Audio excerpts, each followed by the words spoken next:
Primeira carta de Paulo aos Coríntios, capítulo de número 10. Oh, glória a Deus. Nós vamos ler apenas um versículo e eu trago uma breve introdução para que você entenda tudo isso.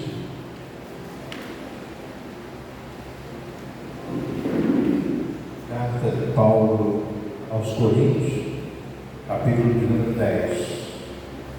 Quem encontrou, diga: eu vou morar no céu. Eu vou morar no céu.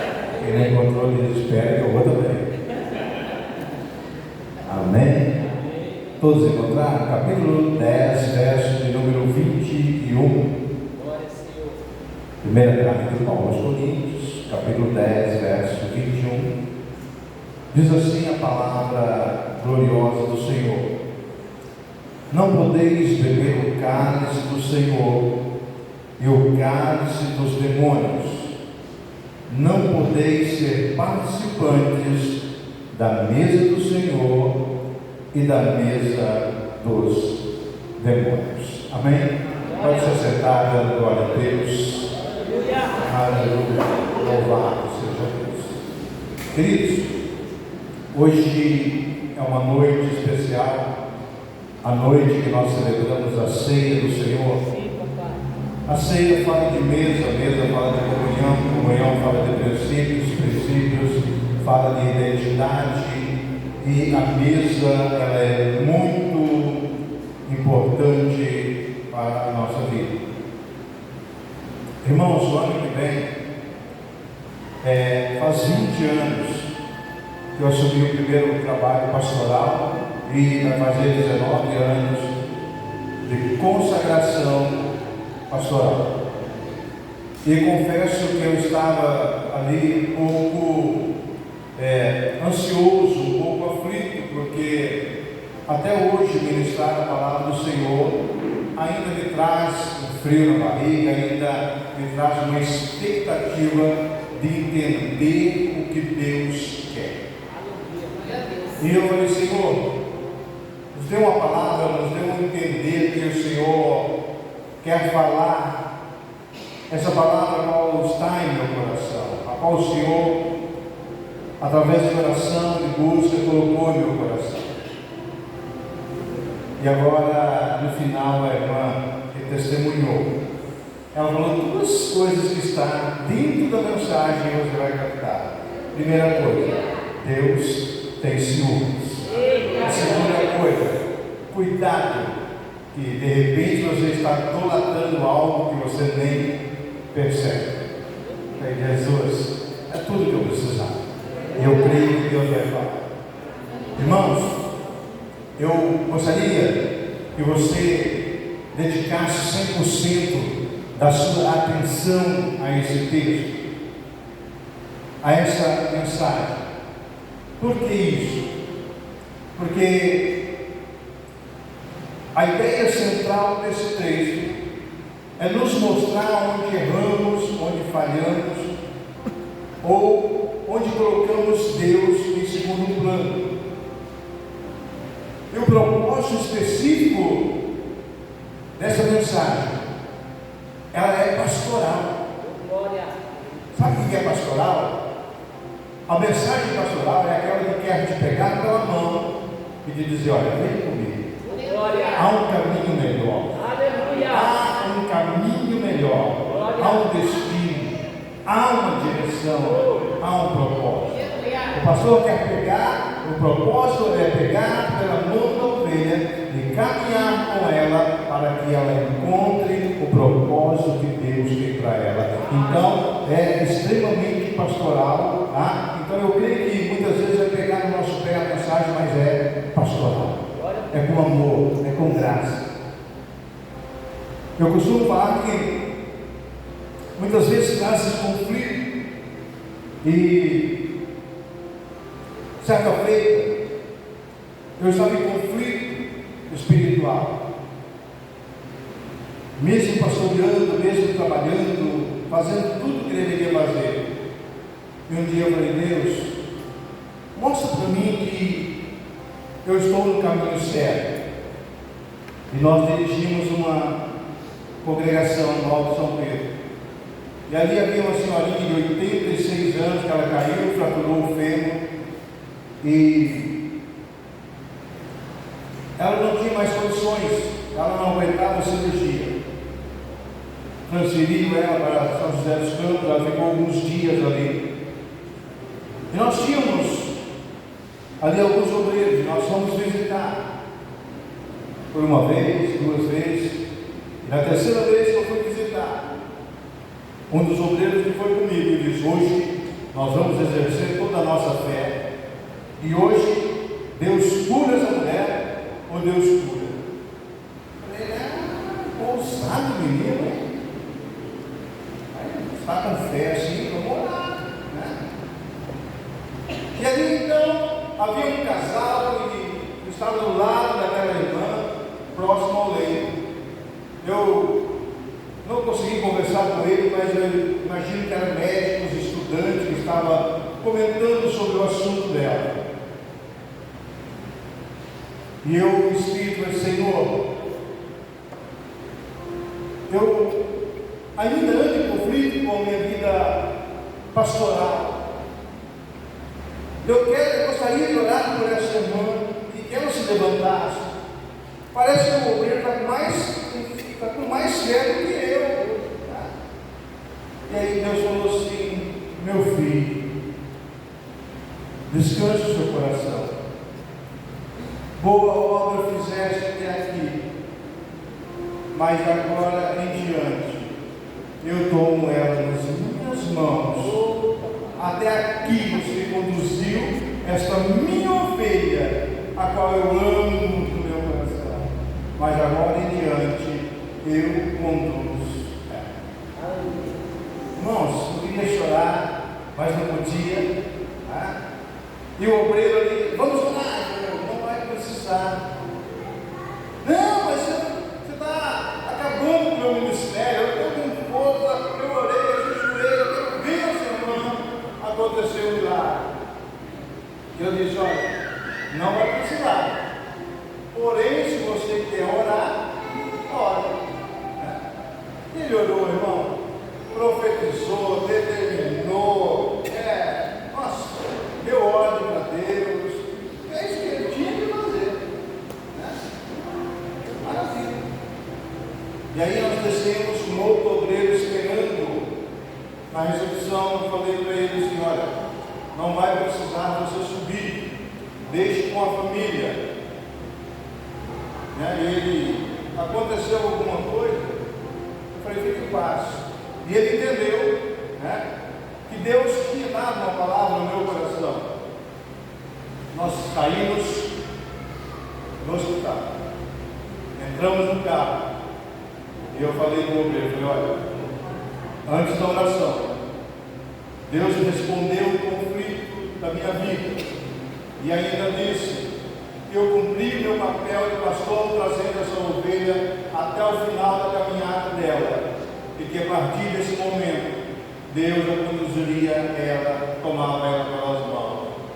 Não é possível. Nós oramos com fé, Deus vai levantar. E assim entramos no carro, saímos de São José. Quando entramos em Taubaté, o telefone tocou. E a filha dela: pastor, eu quero dar uma notícia ruim. Deus levou a mãe. Eu também senti pela vida, eu também senti pela alma daquela ovelha, mas eu fiquei feliz porque Deus falou que agora em diante é comigo. Eu falei: essa se é com Deus está salvo, não é mais comigo.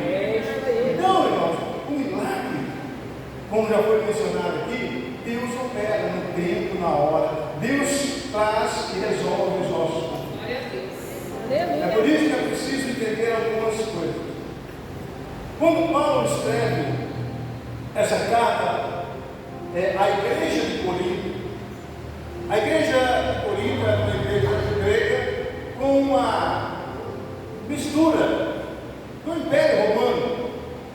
E essa igreja que Paulo ministra ela na sua segunda viagem missionária, era uma igreja, uma cidade marcada pelo pecado da imoralidade, marcado pelo pecado da idolatria, porque ali elas adoravam a Zeus. Aquela igreja, o povo de Corinto, adorava a Apolo. Apolo era o deus da masculinidade, da fertilidade masculina, e também adorava a Afrodite. Afrodite era a deusa do amor, a deusa da fertilidade masculina e a deusa da sensualidade. Então eles tinham esses deuses e ali eles adoravam. Então corria um boato ainda naquela cidade, um termo que eles diziam que o povo estava a corintianizar. O que é corintianizar? Então para eles era pecar, participar da idolatria, participar do pecado, participar da fornicação, participar do erro. Tá? Para eles, então, não era pecado como um ser humano daquela região, porque eles tinham esse costume, eles tinham essa tradição, e para eles era uma adoração a esses deuses. Para eles não havia nada de errado, mas o Deus corintianizar era fornicar, pecar, adulterar, trair, porque eles faziam isso com as prostitutas cultuais e com os prostitutos cultuais daquela época.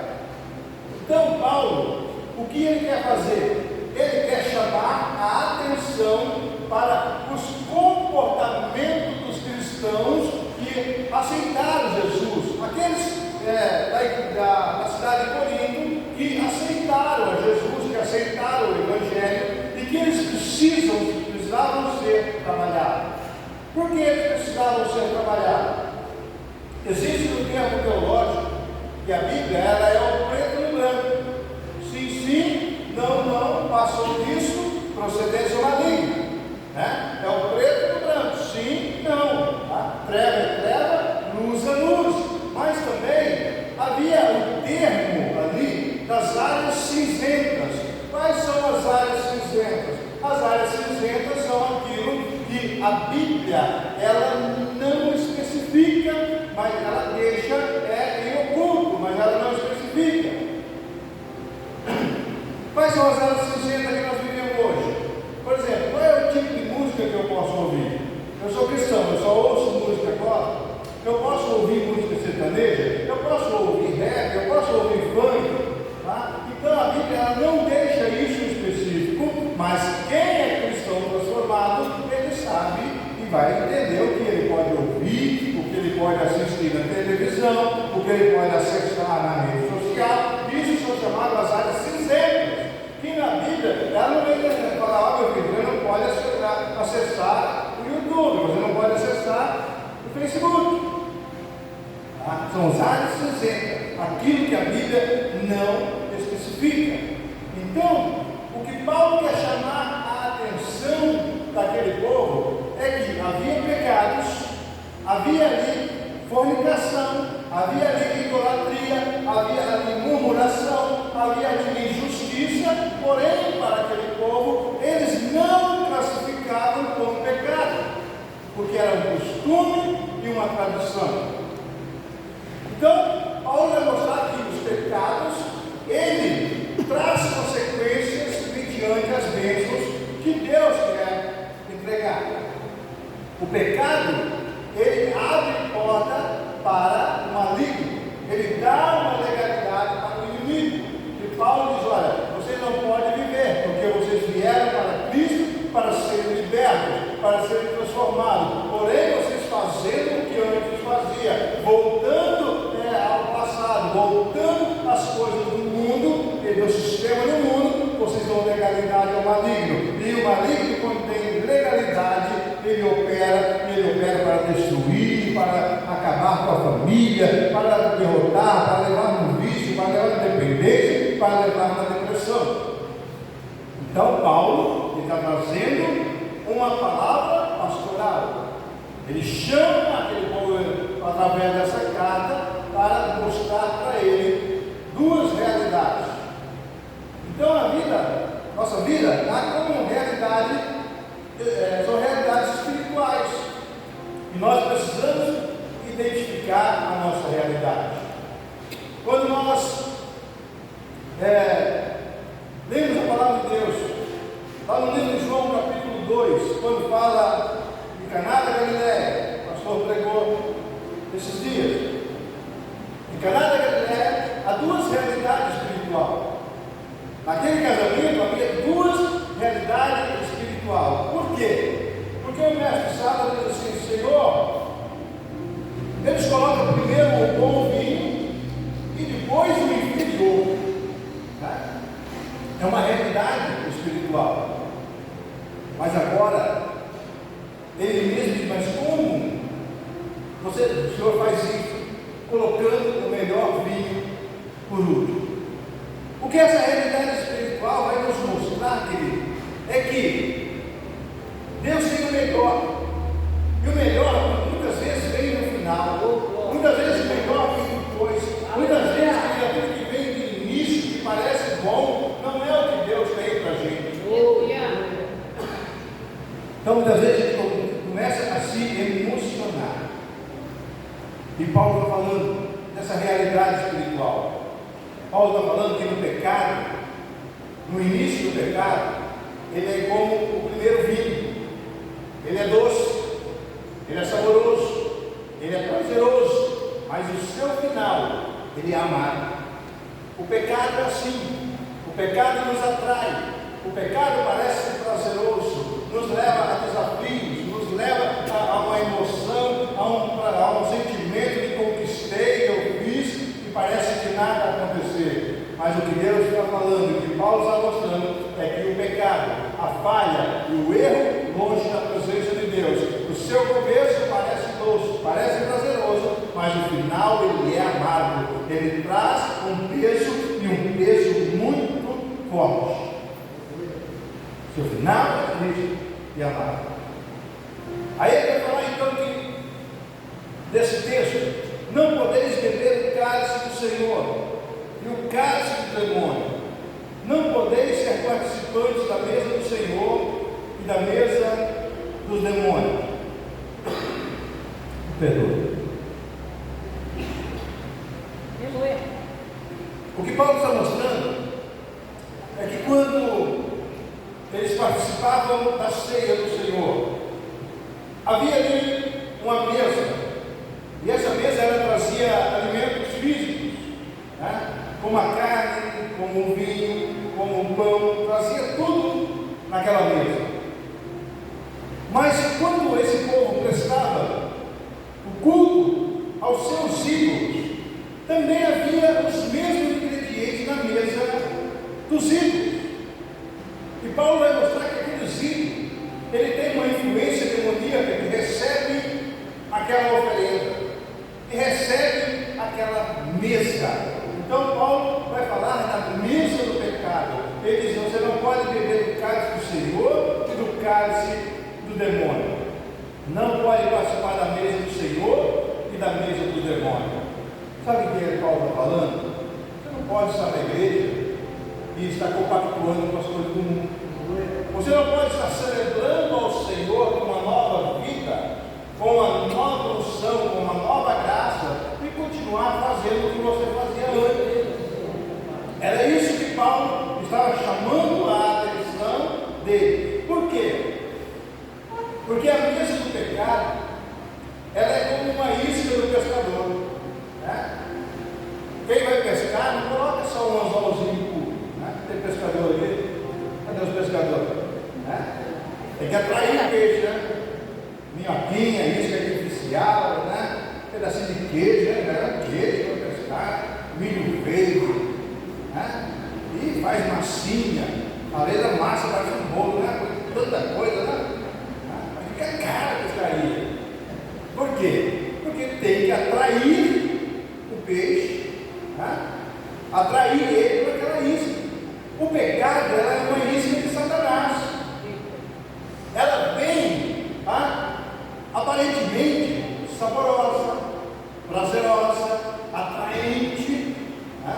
Opa, é minha vez, é a minha hora. E ali, irmãos, quando é o peixe, ele põe a boca naquela isca, ele é fisgado ao ponto de perder a sua vida. É isso que o pecado faz. Primeiro, ele atrai. Segundo, ele desperta desejo. Terceiro, ele fisga ali o pecador para tirar a vida dele. Paulo está falando: o que vocês estão fazendo, vocês estão caindo numa armadilha. Vocês já deixaram isso para trás. Vocês já fugiram do pecado, já fugiram dessa armadilha. Você não pode voltar para aquilo que te atraía antes. O que tem que te atrair hoje é o Senhor, é Jesus, é a cruz que tem que atrair. Não é mais o pecado, não é mais o mundo, não é mais a idolatria. Como diz, né? Vamos falar para o irmão, fala para o irmão assim, pai, irmão. Paulo pegou pesado. Paulo pegou pesado. Pior coisa é você falar para alguém que está cometendo pecado, que está no pecado. Né? Ele fica furioso. Né? Ele sabe que está no pecado, mas ele não quer assumir. Ele quer te matar. É para ele, né? Como diz o menino, não é para ele, é da dó. Então, irmãos, pecado é uma isca que custa o preço da vida. Então, Paulo está trazendo isso. Paulo está sendo específico. Vocês não podem participar das duas mesas. Né? Veja isso ele falou aqui. No mundo é o sistema do mundo. E às vezes nós estamos vivendo nessa área cinzenta da nossa vida. Eu trabalho limpando o nosso aplicativo. E de repente eu peguei uma corrida, mãe e duas filhas. E estava falando de Deus, do louvor, da igreja, que eu posso, né? Quietinho ali, né? Porque eu só falo que eu sou pastor quando eu vou ministrar alguma coisa para uma pessoa. Quietinho. Irmãos, daqui a pouco começar a falar do Big Brother, que é ganhar. Né? O fulano lá, não sei o nome, eu não assisto isso, né? Alguém sabe o nome da agora? Quem sabe o nome da agora?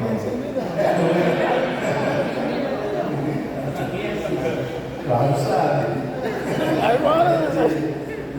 Irmãos, aquela família ali naquele carro, quando eu falei, olha, eu vou parar o carro, vocês me ligam lá fora. Uma disputa, briga, né? Eu vi que mãe e filha disse que pegasse o carro do Big Brother fulano.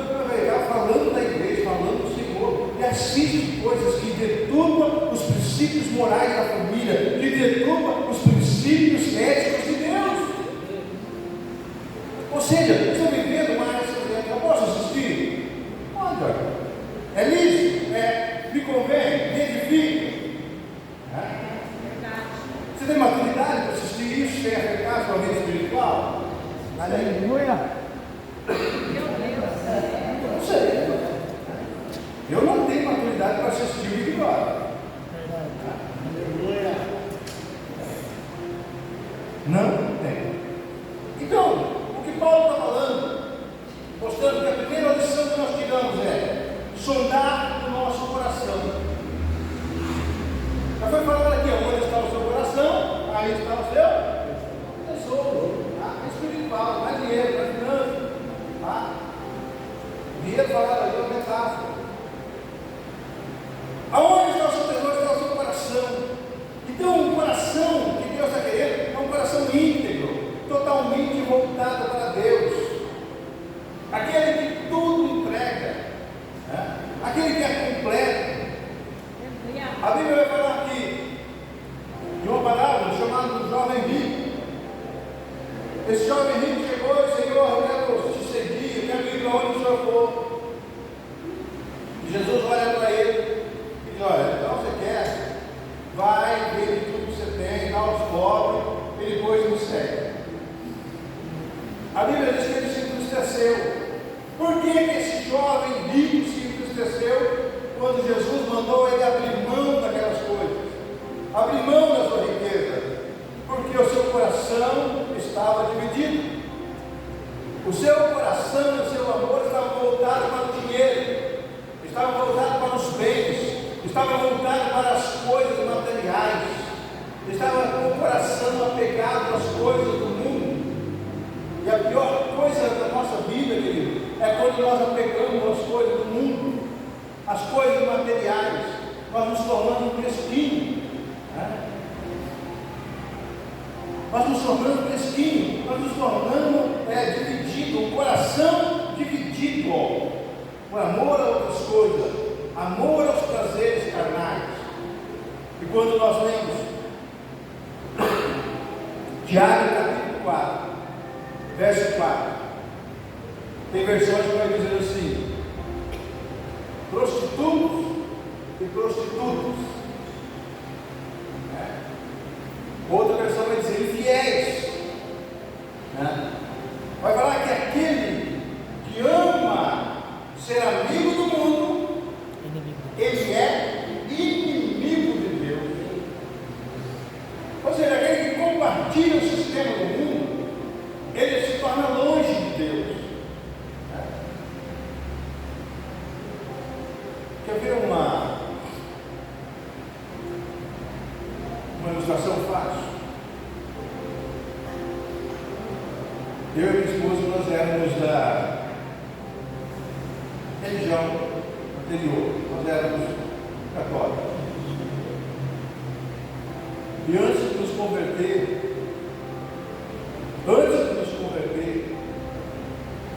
a gente ia junto rezar. A gente ia lá para lá, já fui rezar, já cumpri a minha obrigação.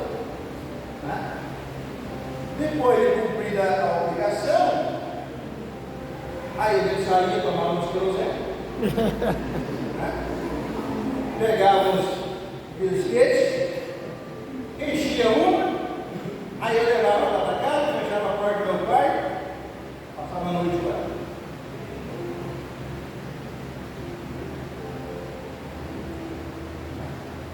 Que coisa bonita. Eu estava fazendo tudo que Deus comigo.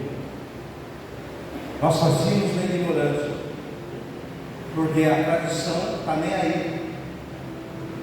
Nós não éramos ensinados, nós não fomos discipulados, nós não aprendemos isso.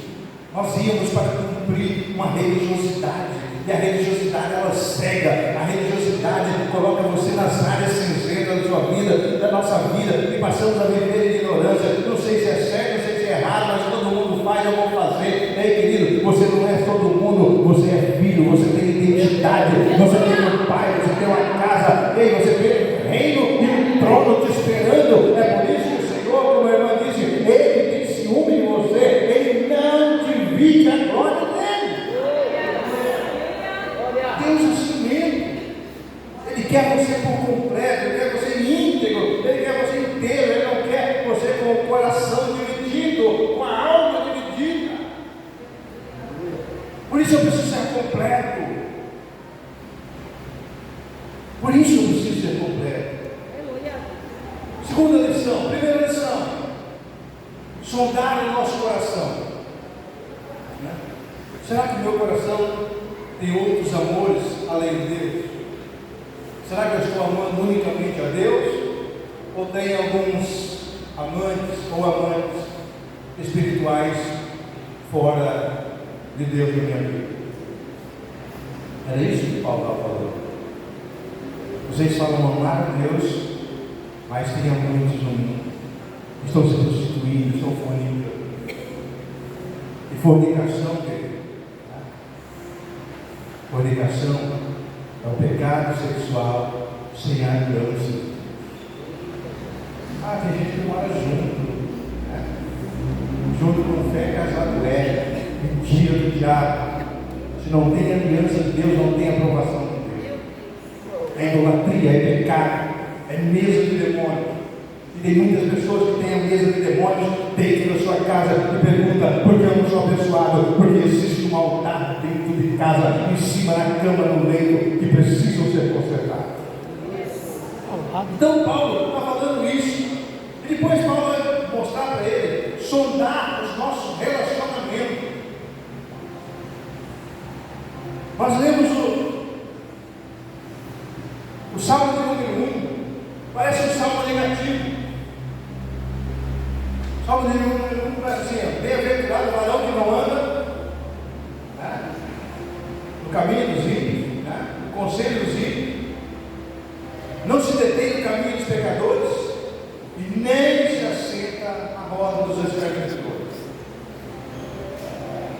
O que o Salmo está falando é cuidar do seu relacionamento, cuidar de quem você ouve, cuidar de quem você anda, cuidar de onde você para. Verdade. Cuidado. Irmãos, muitas vezes a gente quer enganar Deus. Eu queria passar perto de Deus outra vez. Eu sou humano, irmão, tá? Eu não tenho auréola aqui não, tá? Se está vendo uma auréola aqui, não é de Deus não. Eu não tenho auréola. Tá? Eu sou humano, sou pecador. A minha esposa dirigia um grupo de mulheres. Todo final do ano fazia uma confraternização. Tá? Geralmente, quando as mulheres saem, os homens ficam sozinhos. E ela saiu e foi com os irmãos, para que saíram. Ah, eu vou também. Eu cheguei de sair, mas eu vou. E eu cheguei lá, na pizzaria. Pedi uma pizza prontinha, pedi uma Fanta uva, e aí falei pro garçom lá, não, né? Traz um vinho para mim, põe perto da lata de Fanta uva, né? Vou enganar Deus aqui. Foi. Nós vamos dar um jeitinho brasileiro aqui, né? Quem vê, Fanta uva. Boa ideia. Eu peguei aquela taça, a minha esposa aí, porque ela sabe que, né, Deus come. E a hora que eu peguei, tá, né? Aí Deus falou no coração, né? Ah, bonito, obrigado. Muito bonito. Você pode enganar aos homens onde você quer chegar. Lembra de onde eu te tirei?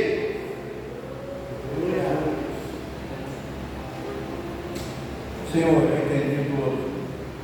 Chamei o garçom e falei, pode tirar essa taça aqui, por favor? O senhor quer que troque o vinho? O senhor quer um vinho melhor, uma safra melhor? Irmão, não quero saber de safra, não quero saber de vinho, eu não quero saber de nada. Eu quero saber se o nosso amor, que o lombo está arteiro.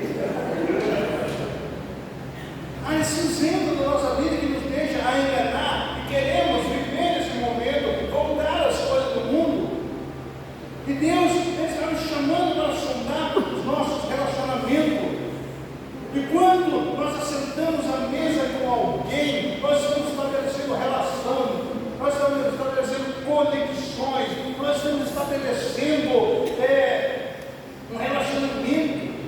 E é preciso ter cuidado. Por quê? Porque o diabo quer colocar você assentado no meio de alguém, com relacionamento com alguém, para roubar a presença de Deus na sua vida. Alguém vai chegar e diz, oi meu bom, você está perdendo o melhor da sua vida. Olha, você está numa fase de aproveitar tudo, você está perdendo o melhor de Deus.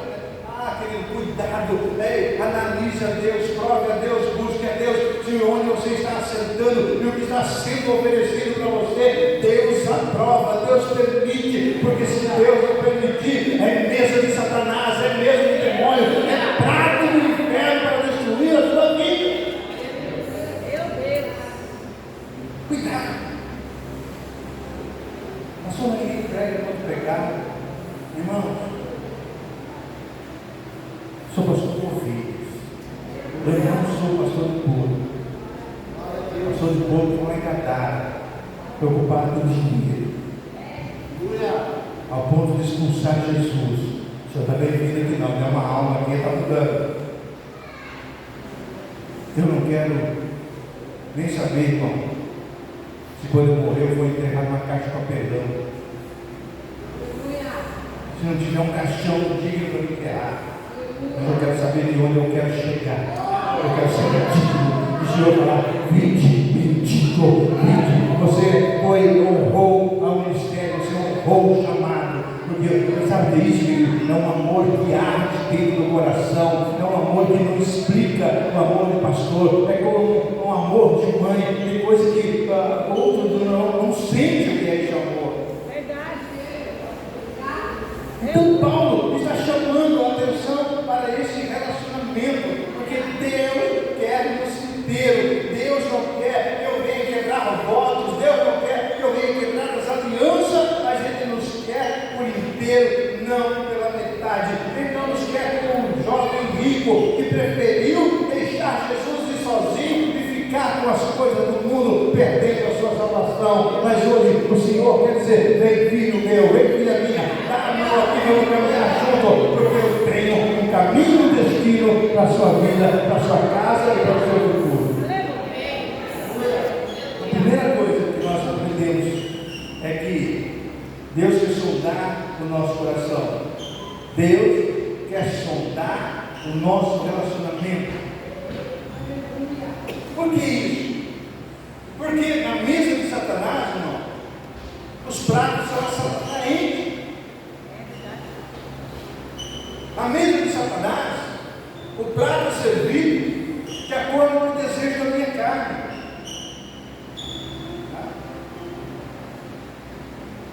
Qual é a sua fraqueza? Eu sou namorador.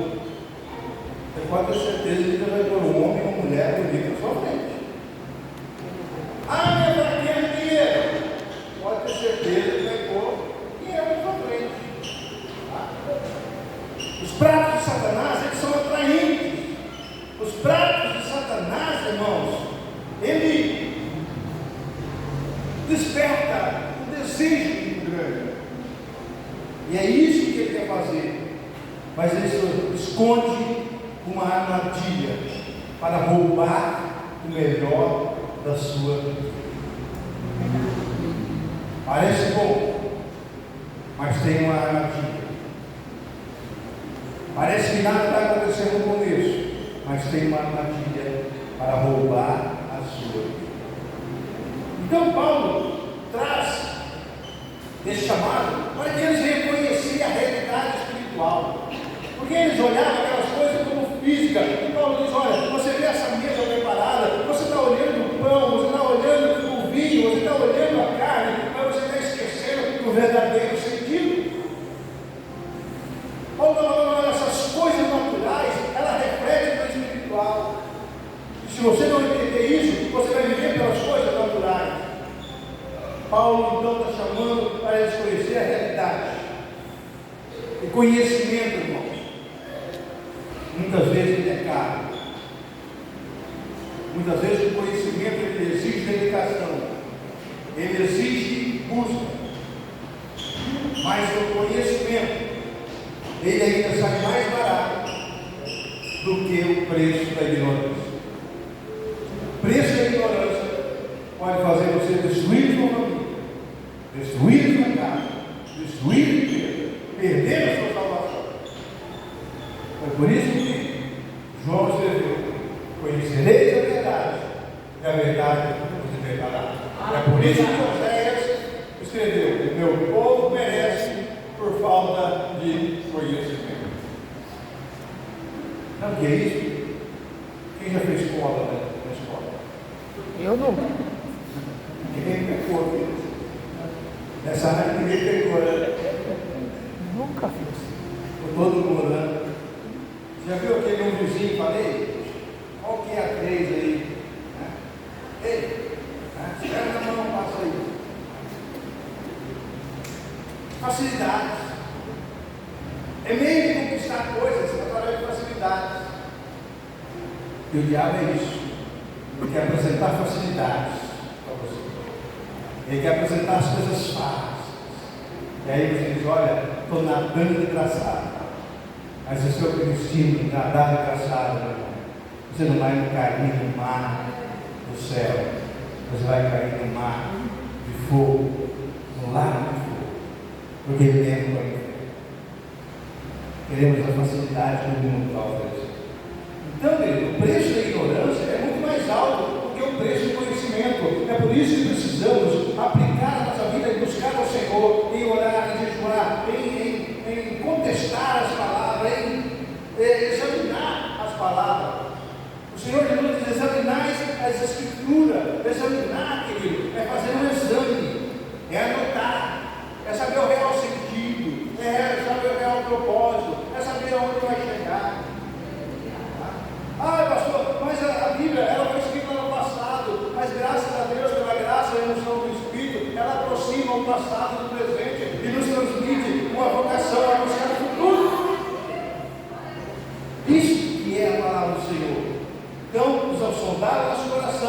sondar os nossos relacionamentos. Tá? Cuidado com o relacionamento. E também precisamos entender nessa noite qual mesa nós temos que nos assentar. As mesas do demônio ou a mesa do Senhor? É preciso entender isso. Como já disse, a mesa do diabo traz facilidade, traz prazeres momentâneos, mas nos leva para a morte. Mas a mesa de Deus é mesa de comunhão, é mesa onde há relacionamento de pai para filho, há um relacionamento de família que gera uma grande identidade. E quando você está em comunhão com alguém, esse relacionamento cresce. Só tem um crescimento em Deus quem tem relacionamento com Deus. Só tem um crescimento espiritual quem tem mesa com o Senhor. Momento de oração, momento de busca, momento de consagração. Graças a Deus. É isso que Paulo está mostrando. Por quê? Porque na mesa com o Senhor é uma mesa de graça e de verdade. Graça porque nos oferece aquilo que nós não podemos comprar ou não podemos pagar. Mas de verdade, que nos liberta e que nos transforma. E o grande problema é que nós não estamos preparados para ouvir a verdade. Nós ficamos muito no dói fácil. Ficamos cheios de inimigo quando toca na nossa ferida, quando toca no nosso pecado, quando toca nos nossos erros. Ficamos valentes, ficamos bravos, querendo brigar, porque somos tocados. Então, nós recebemos graça e verdade, a mesa do Senhor. E o Senhor, Ele guarda, como eu já disse aqui na realidade espiritual, sempre Ele guarda o melhor para o final. Muitas vezes nós estamos demorando. Irmãos, nós vivemos no Cronos, não vivemos no Kairos de Deus. Deus tem o seu horário certo, o momento certo, a hora certa. Deus tem o melhor para nós. E o final de tudo isso será uma grande mesa, será um grande banquete, o banquete da boda do Cordeiro, porque o Senhor diz lá em Lucas, diz em vinho, porque já está tudo preparado, já tem um banquete preparado no céu para mim e para você.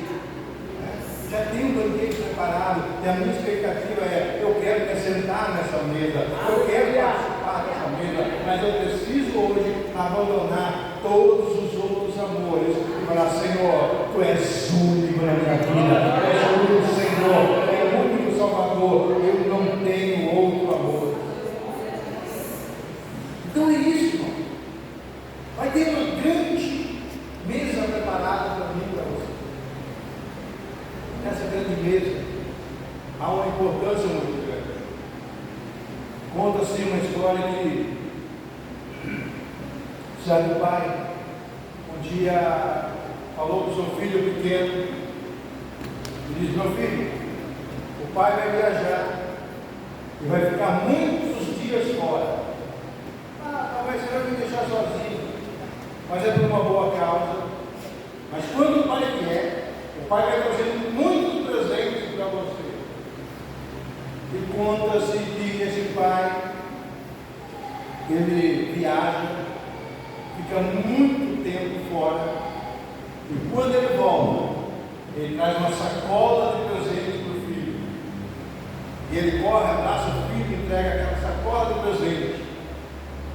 E aquela criança então deixa o presente do lado e continua a abraçar o pai, continua a beijar o pai, continua a declarar o seu amor para o pai. E o pai, em determinado momento, diz assim: meu filho, você não vai ver os presentes? E ele diz: pai, a tua presença é muito melhor do que todos esses presentes.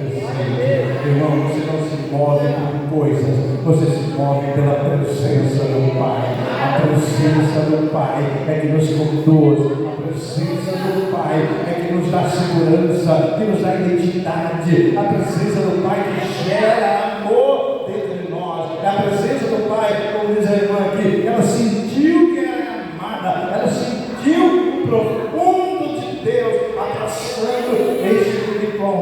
seguinte, irmão, a presença do Pai é melhor do que todas as coisas. Aleluia.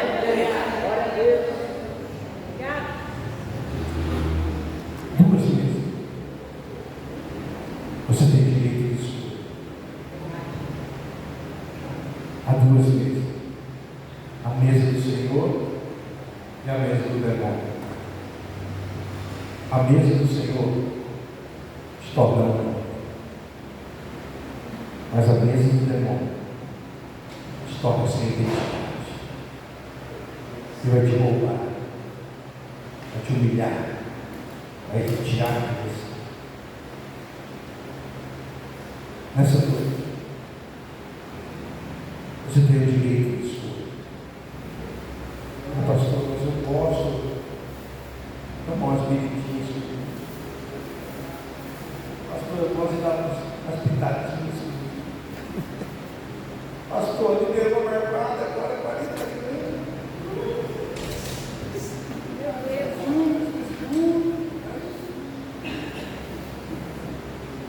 Cuidado. O sistema do mundo está destruindo a família. A família, o sistema do mundo está falando que você não pode caçar um passarinho, mas você pode matar uma criança no meio da rua. O sistema do mundo. Meu Deus. Está falando que pode homem com homem, mulher com mulher, lobisomem com qualquer coisa. De repente a gente diz, olha, eu não tenho nada com isso. Para mim está tudo bem. Irmão, Deus não está precisando de crente politicamente correto. Deus está precisando de homens e mulheres com identidade que defendam o seu reino, que defendam a sua glória. E você vai dizer, eu não sinto na mesa de Satanás, porque na mesa não tem só pão, vinho e carne, na mesa tem a presença. Muito melhor do que o que tem na mesa é quem está na mesa. Nessa noite nós vamos participar da ceia e quem está na mesa é o Senhor Jesus. É o Senhor Jesus.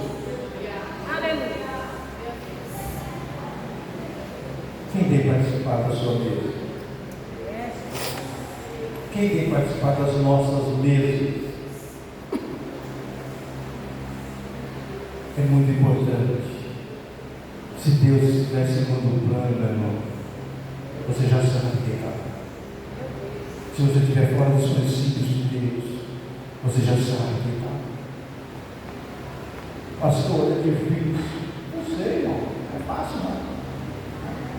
Quem vai dar uma vontade de pecar? Seguro, Jesus. Não é assim que ele faz? Jesus tem misericórdia, eu fecho os meus olhos. Jesus fecha meus ouvidos, porque senão, hoje, eu caio na graça. Não, só assim. Indica do funerário, isso não é Deus, isso não é coração, isso não é vergonha. Tá? Eu não estou falando coisa para você fazer que eu acho que é fácil, não. É difícil. Jesus queima a carne. Jesus sapega, sacrifica essa carne. Jesus me prega na cruz. Por isso que hoje nós estamos aqui para participar da mesa do Senhor. Eu quero ficar com essa mensagem. Qual mesa está sendo lembrando? Quem está na mesa com você? O que você quer? As facilidades? Ou você quer a renúncia e ter a presença do Pai? Vamos colocar aqui. É para você refletir. Pastor Paulo falou assim com ele, falou. Pastor Paulo foi duro, assim foi.